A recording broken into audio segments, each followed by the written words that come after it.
They say Easter is about renewal, about family gathering under one roof, breaking bread, sharing laughs, maybe even healing old wounds. But for me, Easter's always felt like walking into a courtroom where I'm on trial for crimes I didn't commit. Only the jury's already decided I'm guilty. My name's Daniel, I'm 32, and if you ask my family, I'm the black sheep. Not because I did anything wrong, just because I stopped letting them control me. It started with small things. My Aunt Carol, she's the ringleader, used to give me backhanded compliments growing up. "Oh, Daniel, you're so creative. Too bad it doesn't pay the bills." Or, "You're such a dreamer." Reminds me of your dad before he ran off. Every year, she hosts Easter brunch at her over-decorated house with those tacky floral arrangements and way too many deviled eggs. The entire family flocks in like moths to a chandelier. Cousins, uncles, people I only ever see at funerals or food-heavy holidays. I almost skipped it this year. I stood in my apartment that morning, holding the invitation, wondering if I should just go for a hike instead. But then I thought about my cousin Emily. She's the only one who ever treated me like a real person. When we were kids, we used to sneak jelly beans into the attic and play cards while the adults gossiped downstairs. So I told myself I'd go for her, and maybe, just maybe, things would be different. I arrived fashionably 10 minutes late, as a defensive maneuver more than anything. Aunt Carol greeted me at the door with her usual tight-lipped smile, like she was pretending I hadn't ruined her day just by showing up.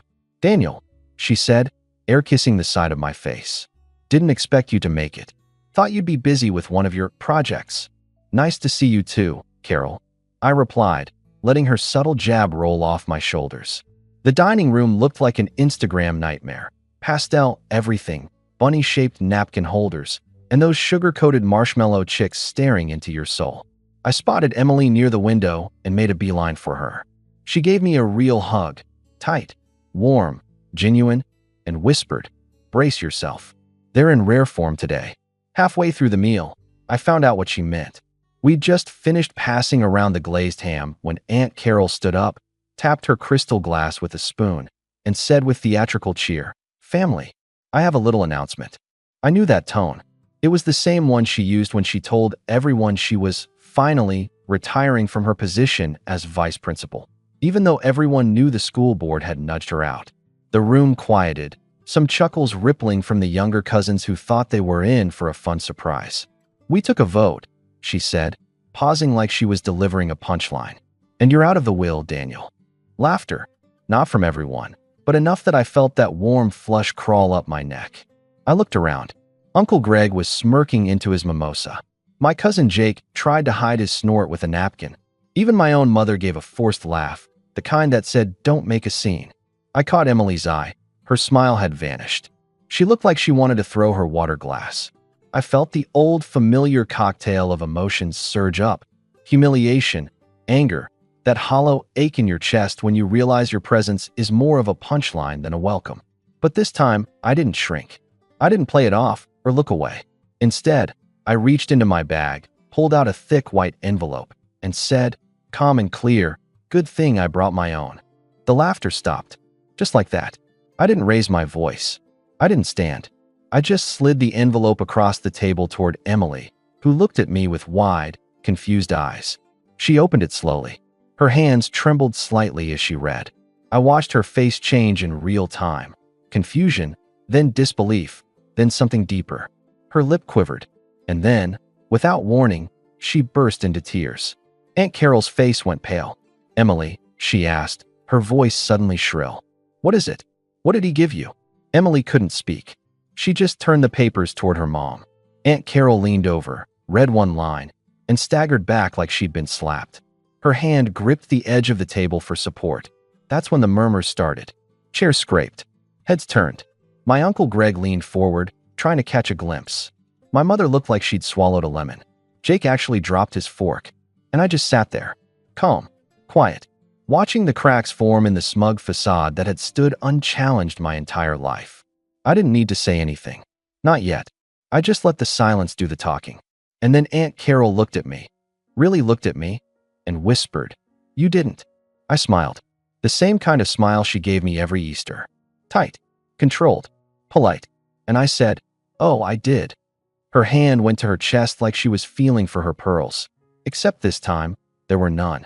Just her manicured nails tapping against the neckline of her floral blouse, searching for control. Her face, once powdered into perfection, was now drained of color, and for once in my life, Aunt Carol had nothing to say. Emily looked up at me, mascara starting to run. "Is this real?" she asked softly. I nodded. Every word. That's when the room began to shift. You could feel it, the silence rippling into unease. Cousin Jake leaned toward Greg and whispered something under his breath. My mom's jaw clenched tight like she was doing math in her head. Only Emily kept her eyes on me, wide with disbelief and something else. Relief, maybe, or guilt. See, a few months ago, something changed.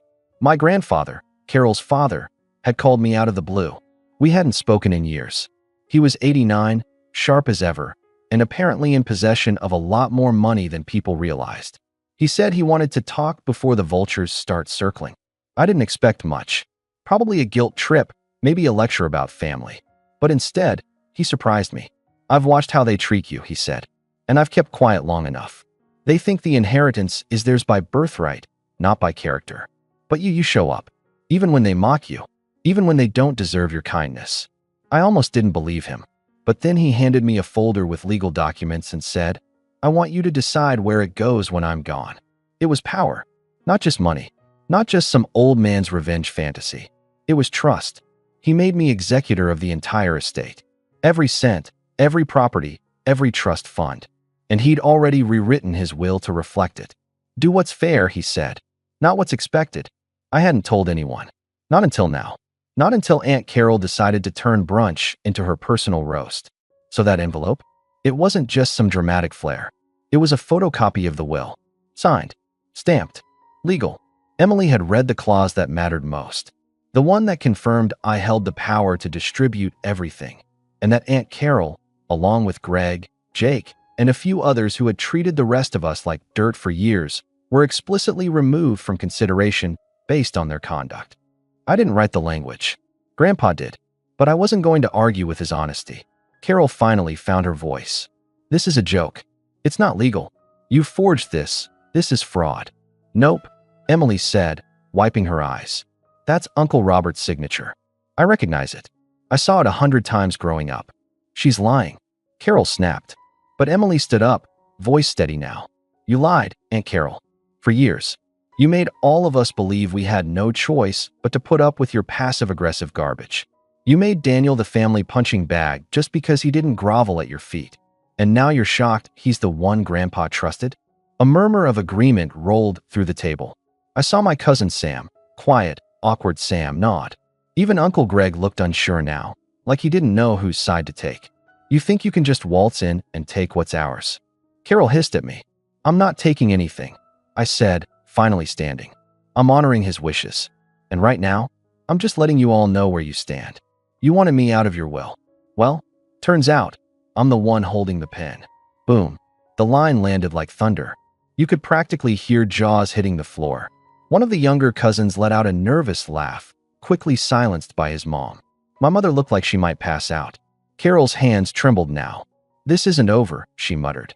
"Oh, I know," I said, slipping the envelope back into my bag. "I expect you'll make plenty of noise about it. But this is the part you never understood. Carol, money doesn't make you powerful. Character does. And for once in your life, you're going to learn what it feels like to be powerless." I turned to Emily and gestured toward the hallway. "You want to take a walk? Get some air." She nodded, still stunned, but grateful. We left the dining room as the chaos began to swirl behind us. Raised voices, half-started arguments. A family finally cracking at the seams. The sun outside was warm. The grass smelled like spring. Emily took a breath and said, "You're going to change everything, aren't you?" I looked ahead, not needing to think. "I'm going to make things right." We walked for a while, just down the street, neither of us saying much. Emily clutched the envelope like it was a life raft, and I let her. She needed to hold on to something real. Something that wasn't fake smiles, backhanded compliments, and plastic tablecloths under crystal vases. The air felt different out there, cooler, less suffocating. We could still hear faint shouting coming from the house, but I didn't look back. I'd done enough looking back in my life. Finally, she spoke. "Why didn't you tell me sooner?" I shrugged. I didn't want to drag you into it unless I had to. But you've always been decent to me, Em. I remember who used to slip me cookies when Carol made me sit at the kids' table, even when I was 25. She smiled weakly. You were always too forgiving. Not anymore, I said. I spent too many years being the embarrassment of the family. The one they pitted, laughed at, excluded. All because I didn't go the path they expected. They never saw the late nights, the freelance gigs, the tiny wins that eventually added up to something. Emily turned to me, brows furrowed. What are you going to do with it? The estate. That was the question, wasn't it? Grandpa hadn't given me any strict instructions, just a moral compass and a whole lot of faith. I'd thought about it every day since he handed me those documents. And I'd come to one conclusion. I'm going to divide it fairly, I said. Not equally, fairly. The ones who treated people with dignity will be rewarded. The ones who didn't? They'll get exactly what they gave. Emily exhaled, like a weight had been lifted from her shoulders. They're going to hate you. They already do, I said. At least now they have a reason. We stopped by a small bench outside the neighborhood park, one we used to visit when we were kids. The wooden slats creaked as we sat down, and for a moment it almost felt like we were 10 again, giggling behind the bushes, hiding from Carol's shrill voice demanding we come inside for picture time. Emily reached over and touched my arm. I'm glad you're the one who got it. Grandpa always said you were the only one in this family who understood people. I stared at her for a beat. You think they'll come after me? Oh, they're already planning it, she said with a small laugh. I give it an hour before Aunt Carol's got her lawyer on the phone. I pulled out my phone, scrolled through my contacts, and showed her a name and number at the top. Eli Goodman, estate attorney. Emily blinked. You've already? Had everything notarized, witnessed, verified. Grandpa insisted. Said the moment the will was read, they'd try to claw their way back in. She whistled low. You're 5 steps ahead. I had to be, I said. They've been playing this game for decades. I just finally learned the rules. Just then, my phone buzzed. I looked down and saw a message from my mother. Mom, can we talk? Please call me when you're alone. I stared at it for a few seconds, heart heavy but no longer conflicted. I didn't respond. I should get back in there, Emily said, though she didn't sound thrilled about it. They're going to want answers. Let them guess for a while, I said, standing up. They've never liked being in the dark. Now they'll know how it feels. We started walking back, slowly. When we reached the house again, it looked like a war zone in disguise. Half the family had left already. Greg's car was gone, and so was Jake's. I spotted Carol through the living room window, pacing with a phone to her ear, talking fast and angry. Her voice carried even through the glass. Emily gave me a look. You sure about this? I smiled. No, but that's never stopped me before. As we stepped back onto the porch, the front door swung open. It was my mother. She looked tired. Not physically, but emotionally, spiritually tired, like the weight of pretending had finally caught up to her. Daniel, she said, we need to talk. I studied her face. For once, she wasn't playing diplomat. She wasn't smiling politely to keep the peace. She looked like someone who'd finally realized peace built on silence wasn't peace at all. I nodded. All right, but this time I talk first. She stepped aside and let me in. I walked through that familiar hallway, past the framed photos where I barely existed, and into the dining room, where the table was now empty and cold. Aunt Carol was still on the phone in the corner, but when she saw me, she stopped mid-sentence. Her mouth hung open, and for the first time in my life, she looked afraid. I sat at the head of the table. My seat now. Emily sat beside me, and the room waited, because what I was about to say would change everything. I took a moment to look around that room. Really look. The chipped molding by the baseboard. The crooked painting of lilies Aunt Carol insisted was original. The glimmering chandelier that never quite lit up the corners. This wasn't just a house filled with furniture and passive-aggressive centerpieces. It was a stage where they'd all rehearsed their roles for decades. The golden child, the bitter matriarch, the invisible cousin, and me, the family disappointment. Only now, the script had flipped, and they didn't have a single line prepared. Aunt Carol stood frozen by the window, phone still clutched in her hand, jaw tightening as I leaned forward and finally spoke. I'm not here to beg for a spot at your table anymore. I'm here to clean it. My mother took a step forward. Her voice was soft, hesitant. Daniel, we didn't know. No, Mom, I cut in. You did know. You just didn't care enough to stop it. Every Easter, every birthday, every family event, you watched them humiliate me, ignore me, and write me off. And you let it happen because keeping the peace was easier than protecting your son. She winced like the words hit harder than she expected. But I didn't say them to hurt her. I said them because someone had to. I didn't want any of this, I continued. I didn't ask Grandpa to give me control. I didn't come here to throw it in your faces. But when he looked at this family and asked himself who actually earned the right to decide its future, he didn't choose the ones who smiled the loudest or hosted the fanciest brunch. Aunt Carol finally snapped out of her daze. You're not going to get away with this. You think you can just cut us out? We are family. Family. I repeated. Family doesn't vote someone out of a will and laugh about it like it's a party game. Family doesn't mock, belittle, or exclude. If you think blood entitles you to someone else's legacy, then you've already lost. Her face twisted. I gave my life to this family. No, I said, calm and clear. You gave your life to controlling it. And now it's over. I reached into my bag and pulled out the second envelope. This one wasn't just a copy of the will. It was a packet of formal notifications, prepared with my lawyer's help, for each disinherited family member. I placed it on the table. Every one of you will receive a letter this week. Grandpa's assets will be divided in accordance with his instructions. Some of you won't be receiving anything. Others will, but with stipulations. Contributions to charity. Education trusts. Things that actually matter. I turned to Emily. You'll be handling the scholarship fund. Her eyes went wide. Wait, what? You were always the one person who tried to lift others up. Grandpa saw it. I did too. You deserve to be part of the change. She blinked fast, and I saw tears welling up again. Only this time, they were from something deeper, respect, gratitude, maybe even hope. You can't do this, Aunt Carol growled, stepping forward. This is my house. Not anymore, I said, standing. Grandpa transferred the deed 3 weeks before he passed. He wanted me to use it to do something good. Maybe open a community center, maybe sell it and fund the trust. Either way, you'll need to find a new place to host Easter brunch. Carol's hands were shaking now. You ungrateful little. My mom finally spoke, quietly but firmly. Carol, stop. Carol froze. My mother walked toward me, slow but sure, and did something she hadn't done since I was a teenager. She stood beside me. I should have stood up for him a long time ago, she said. But I won't stay silent anymore. Daniel's right. You can't build a family on fear and manipulation. Carol stared at her like she'd been slapped. You're taking his side? No, my mom said. I'm finally choosing a side. I could have cried, but I didn't. I just nodded, silently acknowledging the weight of that moment. The rest of the brunch unraveled fast. Those who were loyal to Carol shuffled out quickly, some in silence, others throwing last-minute digs that landed like wet tissue paper. A few cousins, like Sam and Emily, lingered. We sat together in the living room, eating leftover carrot cake and talking about plans. Not revenge, not control, just ideas for something better. A few weeks later, I sold the house and donated half the proceeds to start the Robert Ellis Foundation, named after my grandfather. It supports scholarships for first-generation college students and provides small business grants to people who've been told they don't fit the mold.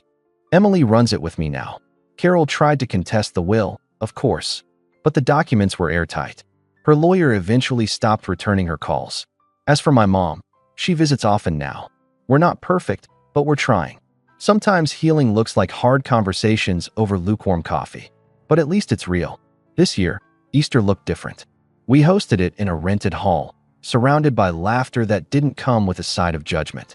People brought their own dishes, and nobody tapped a glass to deliver a speech about who mattered more. I sat at the head of the table again, but not because I demanded it, because they wanted me there. And for the first time in my life, I didn't feel like the black sheep. I felt like family. Hey, I'm Alex. I'm not the one to make a big deal out of things, but this situation with my parents has been spiraling out of control, and I can't keep quiet about it anymore. My parents, John and Linda, are the kind of people who think they can talk their way out of anything, that if they say it enough times, people will just give in. I've always been the responsible child in the family, the one they relied on when things got tough, but they didn't always see it that way. You see, growing up, I watched them make one bad decision after another. They couldn't hold onto money to save their lives, overspending on luxuries they didn't need, never budgeting properly, always living beyond their means. Every time they'd come to me with their hands out, asking for help, I'd lend them money or help with their bills, thinking that eventually they'd get their act together. But they didn't. They just kept digging themselves deeper. Now, I'm 30, I have my own place, and I've worked hard to build something for myself. It's not a mansion, but it's mine. A little two-bedroom house in a quiet neighborhood, just enough space for me to feel comfortable. I've been living here for a few years now, and it's the first time in my life that I've felt like I've finally made it. But of course, my parents didn't see it that way. It all started a few months ago when they showed up on my doorstep, unannounced. I wasn't expecting them. I had just gotten back from a long day at work, tired as hell, and when I opened the door, there they were, standing in front of me with those sheepish, apologetic smiles they always put on when they wanted something.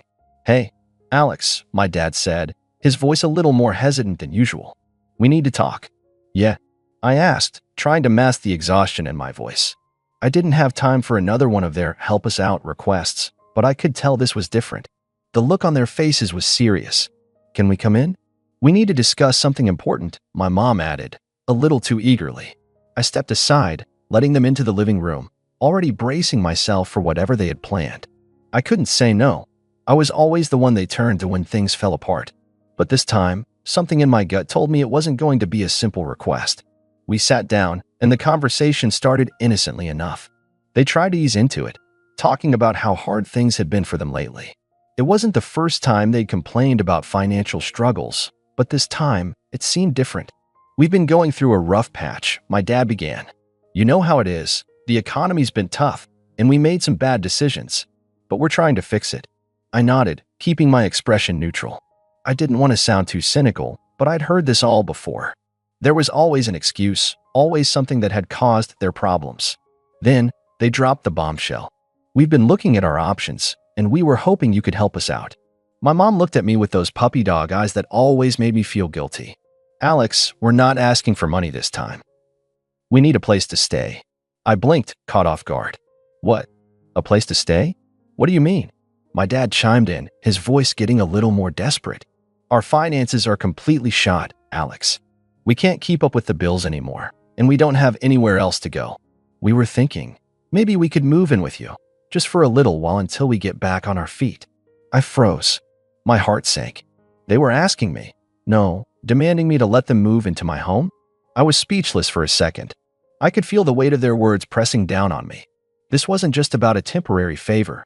No, they were planning to stay indefinitely. I took a deep breath, trying to keep my cool. "I don't know, Mom, Dad. I don't think that's a good idea. I have my own space, and I've worked really hard to make this my home. I don't think I can just take you both in. You've been here before, and it's always been temporary. But this time," my mom's face shifted instantly from desperate to defensive. "What are you saying, Alex? You're our child. We raised you, gave you everything we had, and now that we need help, you can't even offer us a roof over our heads." I could feel the guilt trip coming, and it hit me like a ton of bricks. "It's not like that. It's just, you owe us, Alex," she snapped, cutting me off. "All those years we spent raising you, sacrificing for you, and now you can't even do this one thing for us?" I was taken aback by her tone. This wasn't the mother who used to tell me I could always count on her. This was something else. She wasn't asking for help, she was demanding it, as if I was obligated. My dad jumped in then, his voice more forceful. "This is what family does, Alex. You help out when it counts. You can't just leave us out in the cold. You have no idea how hard things are right now." I was getting angry now. "I understand you're struggling, but that doesn't mean I'm required to put my life on hold for you. I'm not your safety net." Their faces darkened, the smiles from earlier vanishing. "Well, if you're not willing to help us," my dad said, his tone shifting, "I guess we'll have to figure out something else." There was a pause as I stared at them, realizing that this wasn't just about moving in anymore. They were about to pull out all the stops to make me feel guilty enough to cave in. "I'm not saying no, but you're asking for a lot here," I replied, trying to stay calm, but inside I was already feeling the tension build. "We're your parents, Alex," my mom said, standing up. "You owe us for everything we've done for you. All we're asking for is a place to stay while we get back on our feet." I could feel the heat rising in my chest, my patience slipping away. This wasn't just a simple request anymore. It was a full-on demand, and my parents were acting like I had no right to say no. It was like they thought I owed them everything just because they raised me. And that's where they were wrong. "I'm not going to let you just move in here like it's nothing," I said, trying to keep my voice steady. I've worked hard for this place, and it's mine. I'm not in a position to take on both of you. My dad shook his head, like he couldn't believe what he was hearing. You really don't get it, do you? This isn't just about you anymore. It's about family. You're turning your back on us when we need you the most. How could you live with yourself knowing we're struggling and you have the means to help? My mom joined in, her voice dripping with fake sadness. I'm so disappointed in you, Alex. We've always supported you, and now when it's our turn, you can't even give us a place to stay? I guess you don't care about us the way we cared about you. She wiped away an exaggerated tear, making sure I saw it. The guilt tripping was thick, but it wasn't working. I'd had enough. This was the same act I'd seen 100 times before, and I wasn't buying it anymore. You've made terrible financial decisions, and now it's my responsibility to fix it? I said, my voice sharp. I can't help you just because you spent all your money on stupid things. I stood up, feeling the weight of the conversation finally settling on me. Look, I'm sorry things are tough, but you're not coming here. You need to figure this out on your own. I'm not your fallback. There was a long silence. My parents exchanged a glance, and I could tell that their plan to emotionally manipulate me was starting to unravel. But instead of backing down, they doubled down. My dad let out a long, frustrated sigh. I can't believe you're making this so difficult. You don't understand what it's like to be in our shoes. He stood up and paced a little, rubbing his forehead. You're making us out to be the villains here, but all we're doing is asking for help. What kind of child refuses to help their parents in need? I felt the anger bubbling up again. You're not helpless. You're just irresponsible. And I'm not going to let you guilt me into giving you a free ride. At that point, I was done. I'd had enough of their manipulation, their guilt trips, their sense of entitlement. But I wasn't prepared for what came next. My parents didn't take rejection well. The next morning, I woke up to a surprise. As I was making my coffee in the kitchen, I heard a knock at the door. It was way too early for anyone to be visiting, especially with the drama from the night before still fresh in my mind. I figured it was probably my parents again, coming to beg, but I wasn't ready to deal with them yet. I opened the door, and sure enough, there they were, both standing on my front porch with stern faces. We need to talk, my dad said, without even so much as a greeting. Not now. I don't want to do this again, I replied, ready to shut the door. But before I could, my mom stepped forward, blocking the entrance. You're not getting away with this, Alex, she said, her voice cold and firm. We're not leaving until you do the right thing. I could feel my stomach drop. I'd been expecting some kind of escalation, but this was beyond what I thought they'd do. They were literally trying to force their way into my house. What are you talking about? I said, confused but increasingly alarmed. We've thought about it, and we're not leaving until you let us move in, my dad said, his tone final. You can't just push us away like this. We're your parents. You owe us. You have to help us. Dad, get out of the way, I said, trying to keep my cool. This is my home, and I've told you, But they didn't move. My mom stepped forward, her eyes narrowed in frustration. You don't understand. We have nowhere else to go. We can't keep living like this. If you don't help us, then you're no better than the people who've abandoned us. You owe us this, Alex. Don't make us beg. It was becoming clear they weren't leaving anytime soon. I took a step back, suddenly feeling cornered. I could hear my heart pounding in my chest. This wasn't just a request anymore. It was a demand, and they weren't going to take no for an answer. Stop. I'm telling you, leave. Now, I said, my voice shaking with anger. But they stood there, unmoving. This wasn't about family anymore. This was about control. And they weren't going to stop until they had their way. I could feel my blood boiling. I wasn't going to back down. They couldn't just barge in and take over my life like this. This was no longer a simple family disagreement. This was an invasion of my space, my life, and my peace of mind. I took a deep breath, trying to remain calm, but my patience was wearing thinner by the second. I'm not doing this anymore, I said, my voice steady despite the anger bubbling inside me. I've asked you nicely. I've tried to reason with you, but now you're forcing this on me. And I'm done. I'm calling the cops. Both of them froze. For a moment, there was silence. My dad looked at me, almost as if I had slapped him. He blinked a few times, his face turning red with a mix of frustration and disbelief. You're calling the cops, he said, his voice rising. You're going to call the police on your own parents? My mom stepped forward, her expression hardening. This is how you repay us? After everything we've done for you? You're going to call the cops because we need help. Her voice was thick with outrage, but there was also a hint of fear. I could see the wheels turning in her head. She knew I wasn't bluffing. "I'm calling the cops," I repeated firmly. I wasn't giving in, no matter how much they tried to manipulate me. They had already crossed a line by refusing to respect my boundaries, and I wasn't going to let them do it any further. I reached for my phone in my pocket, but before I could unlock it, my mom grabbed my arm. Her grip was tight, and I could feel the anger in her touch. "You're making a huge mistake, Alex," she spat. "You think you're better than us? You think you can just shut us out? You owe us. We did everything for you when you were little. How dare you turn your back on us like this?" Her words hit me like a slap in the face. It was the same tired, guilt-tripping speech they'd given me time and time again, but now it felt more suffocating than ever. They had no right to manipulate me like this. I had worked hard to get to where I was, and I wasn't about to let them ruin that for me. I shoved her hand off my arm. "No, you're the ones making a mistake. You think you can come in here, take over my house, and manipulate me into giving you a place to stay just because you feel entitled to it? No." My dad clenched his fists, his face turning redder with each word I said. "If you do this, you'll regret it," he warned, his voice low and dangerous. "You're destroying this family. You're going to be the one who's alone when we're gone." I felt a chill run down my spine, but I didn't flinch. I was done listening to threats. "Goodbye, Dad," I said, and I quickly pulled my phone out, dialing the non-emergency line for the police. I could hear my parents arguing in the background as I waited for the line to connect. My dad was shouting now, demanding I open the door. "You can't do this. You'll be sorry, Alex. We're your parents." But I didn't open the door. I didn't let their words affect me. I just focused on the phone call, waiting for the dispatcher to answer. 911. "What's your emergency?" I took a deep breath, trying to stay as calm as possible. "Hi, I need to report a situation at my house.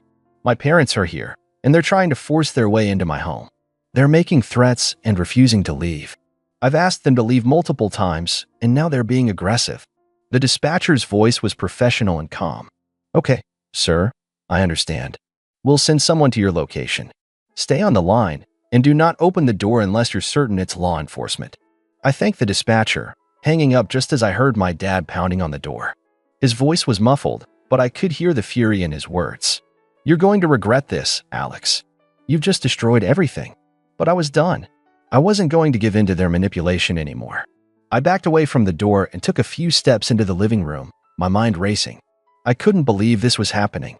I thought I was done with all the drama, but now it seemed like it was escalating faster than I could keep up with. A few minutes later, I heard sirens outside. My stomach twisted in knots, but I stayed put, waiting for the cops to arrive. When they finally pulled up, I felt a mix of relief and dread. This wasn't how I'd wanted things to go, but my parents weren't leaving me with any other choice. I opened the door just enough to let the officers inside. "Please, take care of this," I said, my voice trembling with a mix of exhaustion and anger. The officers stepped in, immediately sizing up the situation. My parents were standing there, arms crossed, looking more defiant than ever. "You need to leave," one of the officers said firmly, his tone no nonsense. "We've been called here for a disturbance. You're not allowed to force your way into this home." My dad opened his mouth to argue, but the officer cut him off. "I suggest you leave now, or you'll be arrested for trespassing." The silence in the room was deafening. My mom looked at my dad, and for the first time, I saw a flicker of hesitation in her eyes. But it was short-lived. They weren't done yet. The officers stood firm, and after a long, tense stare-off, my parents seemed to realize that their manipulation tactics weren't going to work this time. They stood there for a moment, glaring at me, trying to figure out their next move. It was clear to me that they were frustrated, but also not ready to completely give up. I could hear my mom mumbling something under her breath as she backed away from the door. "This isn't over," she muttered. "You'll regret this, Alex. You'll see." She and my dad exchanged a few heated words as they turned to leave, their heads hanging in defeat. The officers gave them a final warning to stay off the property, and with that, they turned and left. For a moment, I thought maybe that was it, that the tension was finally over. But I should have known better. It wasn't long before I started seeing posts on social media. My phone buzzed repeatedly, each notification more explosive than the last.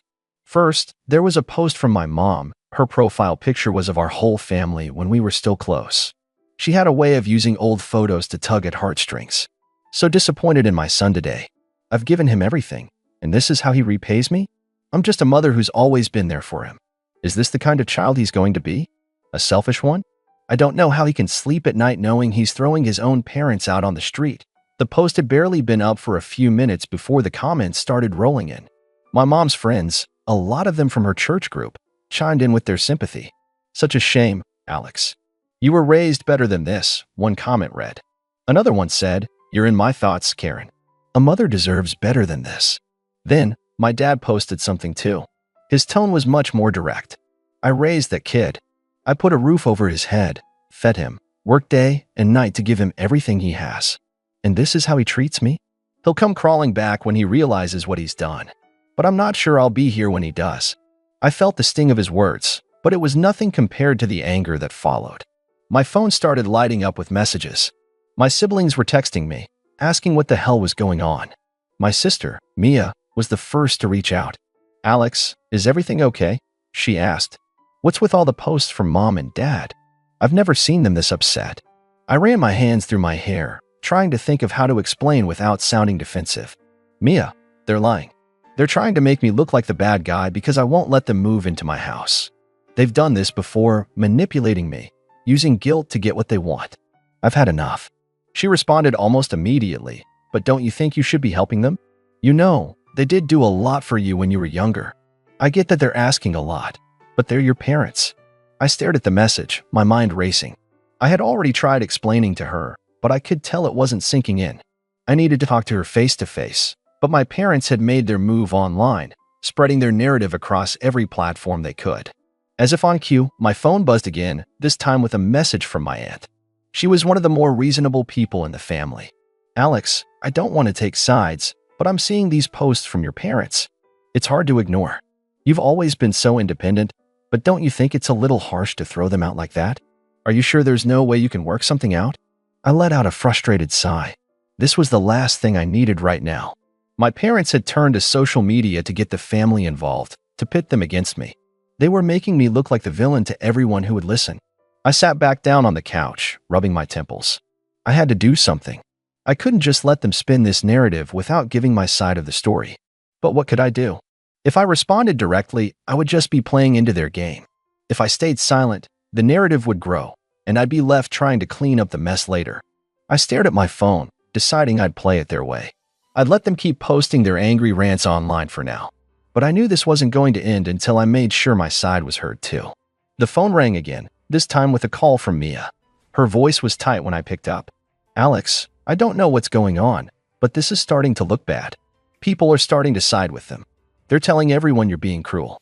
Even Grandma sent me a message saying you're not showing respect for them. I held my breath for a moment, trying to steady my voice. I am showing respect, but I've had enough, Mia. This isn't about respect. This is about them manipulating me for years. They've crossed a line, and I'm not backing down. She hesitated, clearly torn. I'm not sure what to believe anymore, Alex. Maybe you should just let them stay for a little while, until things calm down. It doesn't have to be forever, right? I could feel my patience wearing thin. Mia, listen. If I give in now, it will never stop. You know how they are. This is about control, not family. I'm not giving them that power anymore. She didn't respond immediately, and I knew the conversation wasn't over.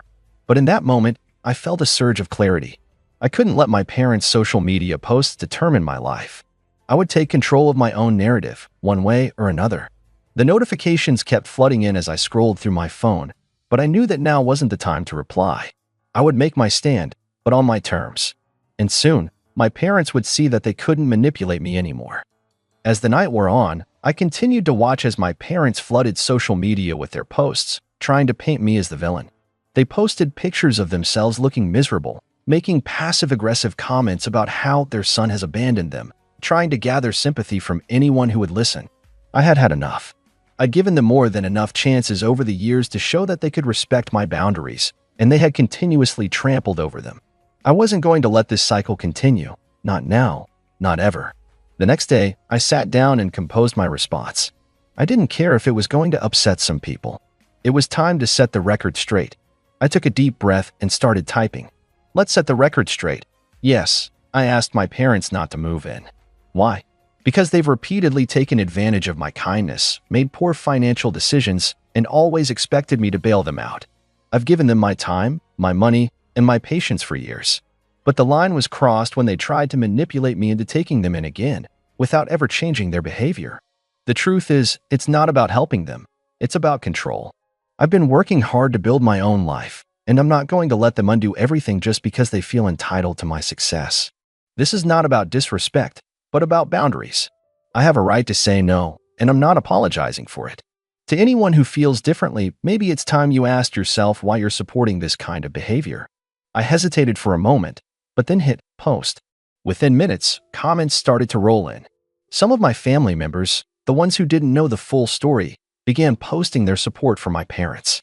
My aunt, the one who had asked about things earlier, even left a comment asking why I couldn't just let things go for a while. But I noticed the more honest, straightforward comments started to outweigh the manipulative ones. Then, I saw something I wasn't expecting. Mia commented. It was short, but it meant everything to me. "I'm sorry, Alex. I get it now. I'll always have your back. You're doing the right thing." It hit me like a wave. Finally, someone understood. The posts from my parents came to an abrupt halt after that. For a while, it felt like they'd retreated into their own little world of bitterness. I didn't care. I had done what I had to do, and now the ball was in their court. They could keep playing their manipulative games, but I wasn't going to be a pawn in them anymore. A week later, I got a phone call from my mom. Her voice was quieter than usual, but the edge was still there. "Alex, you don't know how much you've hurt me. I thought you'd always be there for me, and now you've turned your back on me." I paused for a moment. I had no desire to get dragged back into her guilt trips, so I said simply, "No, Mom. You don't get to control me anymore. I'm not turning my back on you, but I'm setting boundaries, and I expect you to respect them. If you need help, I'll be here, but on my terms. I won't keep letting you manipulate me into thinking that you're the only one who matters." There was silence on the other end, and I knew she wasn't happy, but for once, it felt like I had the power. They never did come back to my house after that. The social media posts eventually stopped as well. It wasn't easy, but I realized that standing up for myself was the most important thing I could do. No amount of guilt or manipulation could change that. I was done being their doormat, and the world didn't end because of it. And just like that, I reclaimed control over my life. My parents learned a hard lesson that day, one that I had been trying to teach them for years. Family can be complicated, but sometimes you have to draw a line in the sand and say, enough is enough. They didn't change overnight, but I did, and that's what mattered.